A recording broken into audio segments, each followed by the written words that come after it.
With all the customer service knowledge, advice articles, blog posts and other tools out there available for us to use, you'd think customer service would be improving as a general rule. There are pockets of exceptional customer service, with some companies doing an incredible job much of the time, as well as others that have moments of brilliance in this area.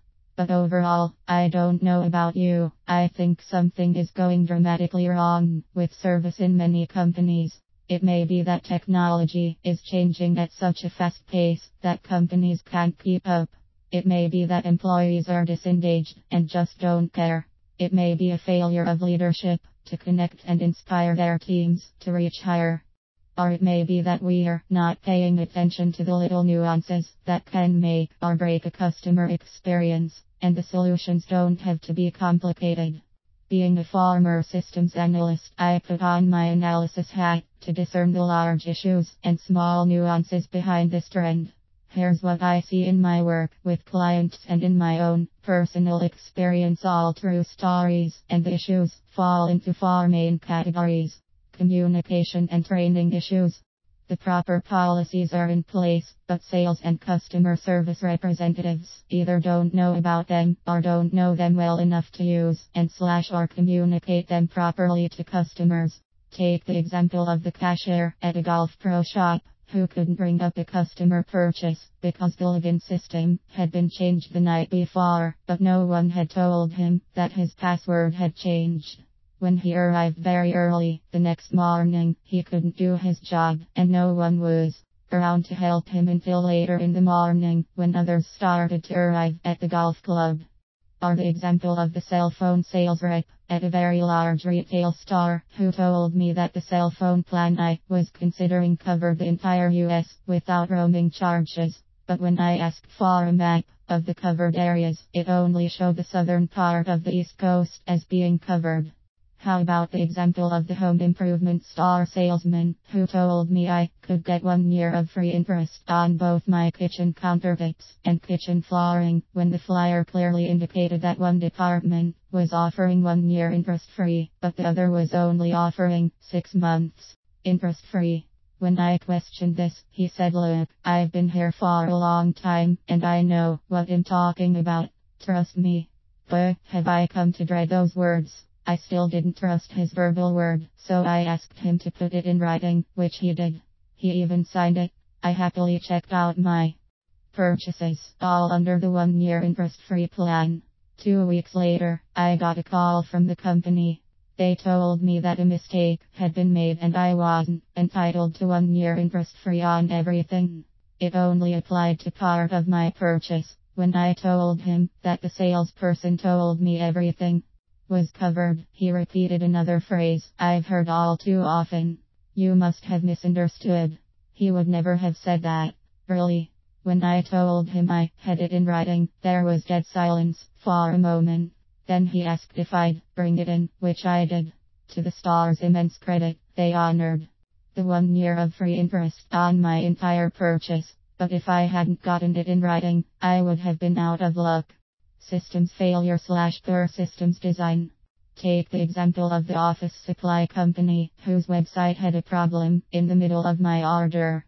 I called to resolve the issue and the representative told me that my office supply portion of the order had gone through, but the technology related portion had not. I reordered the very expensive technology items I wanted, only to be double charged on my credit card for those items. I also received 2 of each. When I called back to find out what had happened, I was told that their systems couldn't handle both parts of the order on the same screen, and that the first rep hadn't checked the technology screen to verify my full order or didn't know he had to check another screen. Hence he thought the items weren't there and had me reorder them.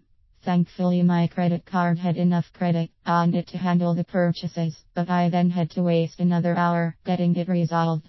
The final kick in the teeth was that until I returned the duplicate items paying for the returns myself and they had logged them into their warehouse, I wouldn't get a credit back to my credit card.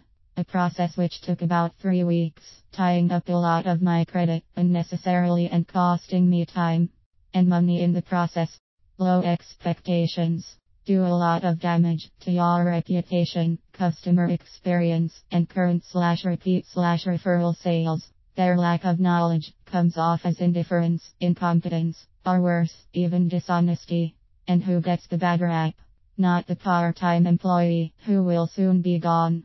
It's the company whose reputation, as well as their top and bottom lines, suffer. One big part of the problem is that these part-time workers are often not in the loop on company communications. Either their email addresses are left off the distribution lists, or they don't check their email, often because they're not there all the time. Hence, when leaders rely on email as the sole communication vehicle, important messages get missed and the employee cannot perform their job properly. This is what happened in the example above of the cashier at the Golf Pro shop. He was a part-time worker who had left work the day before without realizing he had to check his email every day, and thus missed the fact that the system had changed overnight. Of course, this wouldn't have solved the problem of discovering his new password, but that's another training issue.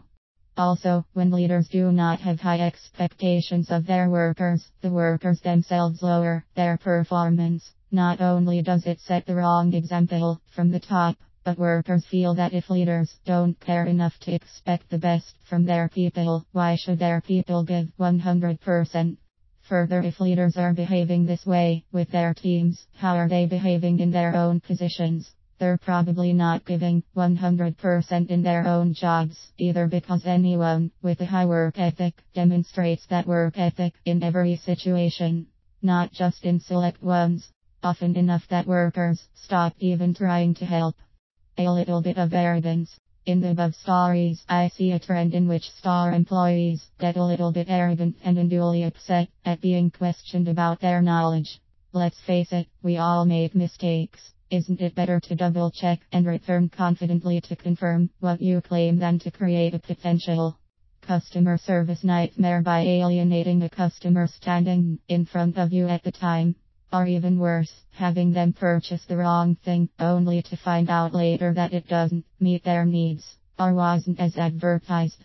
The upshot is that if we truly wish to serve people and improve the customer experience, we must put our egos aside, at least long enough to double check that our knowledge and information is complete and correct. Stop assuming that the customer must have misunderstood, or that our team members would never make a mistake. Granted, it is common that a customer does misunderstand or sometimes just lies, but team member mistakes also occur, so never assume you know which it is. Simply move forward, don't try to place blame, and keep the customer as whole as possible. Resolve the problem at our time and expense, not the customer's. Often a customer problem is only resolved when they are persistent enough to call back multiple times, repeat their story over and over, and keep trying until a resolution is reached. Find ways to allow your representatives to keep at the problem until it is resolved, so the customer isn't the one with a new full-time job, just trying to get what they were promised. Here's the big one. Leave the disrespect behind. All the eye-rolling, shouting annoyance, indignance at being questioned, and all the other nonsense doesn't serve anyone. We are all human, customers and representatives alike. Can we all just cut each other a break and behave with respect, even when we are wrong or we think the other party is wrong?